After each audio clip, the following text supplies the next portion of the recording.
UK Prime Minister Keir Starmer says Ukraine's allies will seek to strengthen a US plan to end the war with Russia when they meet at the G20 summit in South Africa. The summit begins a day after President Volodymyr Zelensky warned that Ukraine is facing one of the most difficult moments in its history over pressure to accept a US proposed peace plan. The UK Prime Minister also mentioned that Ukraine's friends and partners remain committed to securing a lasting peace once and for all. Well, I've just had a call with President Zelensky alongside President Macron and Chancellor Merz, and that was an opportunity for us to express again our support for Ukraine and the principle that's very important, which is all matters to do with Ukraine must be determined ultimately by Ukraine. Now, we all want a just and lasting peace. That's what the President of America wants. That's what we all want. And so we need to work from where we are to that end. But the principle that Ukraine must determine its future under its sovereignty is a fundamental principle. In all, the President of the United States, Donald Trump, says Ukraine must accept the US-initiated peace plan now. If not, both nations will only continue fighting. He'll have to like it, and if he doesn't like it, then, they should just keep fighting, I guess, Well, at some point he's going to have to accept something, He hasn't accepted. You remember right in the Oval Office not so long ago, I said, you don't have the cards. Don't forget, I inherited this war. This war never would have happened. I inherited this war. In his national address to Ukrainians, President Volodymyr Zelensky told them the country is currently facing the most difficult choice as it is torn between the loss of dignity and possible loss of a key partner. He said he plans to seek solutions that will not make Ukraine look like it is disrupting the peace process, but express the hope of the support of European partners. On the flip side, Russia's President Vladimir Putin has told a Russian Security Council meeting that he has now received a modernized US peace plan consisting of 28 points for an end to the war in Ukraine. President Putin says the plan could serve as the basis for a final peaceful settlement, but the text has not been discussed with Russia in detail. He told the Security Council meeting that Russia is ready for peace negotiations, but it is also satisfied with the current dynamics of the special military operations.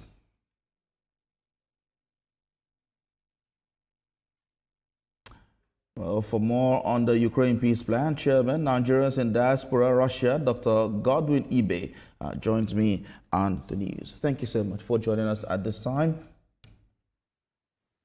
Yes, thank you for having me. It's a pleasure. All right. So the UK Prime Minister says Ukraine's allies will strengthen the US peace plan. Now, from where you sit in Russia, does this feel like a genuine push for peace or a geopolitical arm twist dressed in diplomatic language? Well, you basically said it yourself.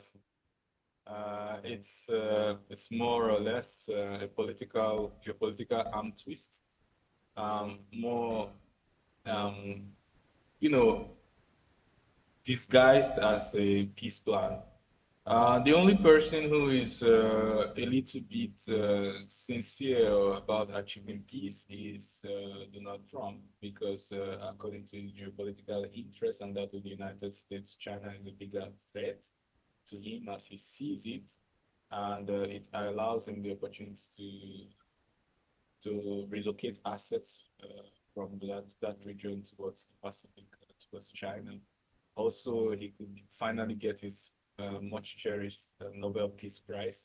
But with that being said, there are many aspects of the 28-point plan which he presented, which Russia could agree with some of them, but I see some red flags in that plan.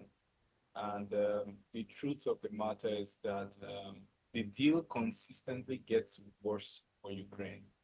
We look at the deal which was to be signed in Istanbul, which was torpedoed by Boris Johnson and co. It was much better for Ukraine. The Minsk I, Minsk II agreement was much better for Ukraine. As the day goes by, the deal gets worse Russia gains more territory. I think Russia has gained at least a peak of 900 square kilometers per month. I don't think it's average. I think it's like the peak territory gain. But the main thing is not even the territory. I cannot exclude that. It's part of it. Even the mineral resources there is part of it. But the most important thing is the Russian-speaking indigenes which live in the area, the recognition of Russian language as the official language, both of the country and the Orthodox religion, Christian religion, recognized as the official language of Ukraine. These are, these are sore spots for the Russian Federation, which I do not see enough focus. And one more thing, the number of the size of the military, which is being proposed in the bill, 800,000 or 600,000, is still a lot. And such numbers is sufficient to hold off any future Russian intervention if Russia isn't agree with the way the peace efforts has gone in the future. So I think there's some red flags, but generally it's a good move by Trump. What are the specific red flags that you're concerned about?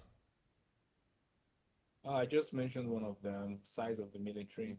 Having was 600, anything 600 to above 800, yeah. is much is enough to enforce or prevent any future intervention by Russia. If Russia doesn't like the way the agreement goes. Remember the Minsk 1 and Minsk 2 agreement went sour because according to Angela Merkel of Germany, it was just a ploy to buy time for Ukraine. So should such a thing happen again in the future, Russia would like to have the leverage to ensure that its strategic and national interests are well. Okay, from where you are in Russia, what do you think is the mindset regarding citizens, as regards the war, as regards the peace deal, everything? Who wants the war to be over? In Russia, it's referred to as special military operation because it's not the level of mobilization is not that of the war. In fact, it's not even a terrorist operation yet. It's still a special military operation. Everyone wants it to end because everyone is feeling the crunch everywhere, both in Ukraine and Russia. But the Russian economy has proved to be a fortress against the backdrop of sustained sanctions. I think 19 round now, it hasn't gotten to 20. And still the economy is doing well. But it could do much better without the war. And I'm sure a lot of soldiers are dying. In fact, both the Russian and the Ukrainian soldiers are very brave, following the orders given by their commanders and commander-in-chief and protecting what they believe is right. I commend the soldiers on both sides.